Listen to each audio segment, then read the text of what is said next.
So what we've got here is a chuck of beef. So with the chuck, we're just going to break it down into various sections. Right over here we have the neck. That's where the head would go. I have the top part of the shoulder is known as the blade. Then I have this region here is known as the crosscut. This is the brisket, and this is the shank. So really what you're looking at is the beef is kind of hanging upside down, like that. So this cut here is just going to help me remove the arm from the rest of the rib cavity. This first muscle that I'm cutting through is part of the brisket. So as you can tell, there's a fat seam. That is what I'm following out, is the fat seam. Now I'm going to have gravity help me out to do this cut.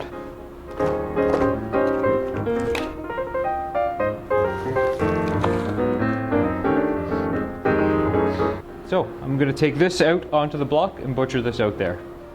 Okay, so back to what we're looking at here. Now this is the carcass part of the beef chuck. This muscle right here is my lower blade, my bottom blade, or the blade proper. This is still the neck. This region here where these ribs are is where I can cut some braising ribs from. This muscle right here on the lower end of these ribs is known as my brisket. First muscle I'm going to start seaming out right along these rib bones is the brisket.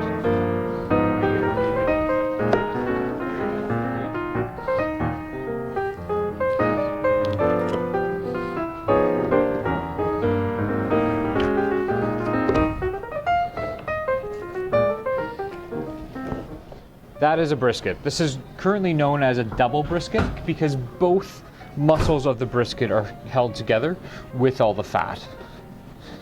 If you need a brisket for your smoker or your big green egg, this is what you're looking for. The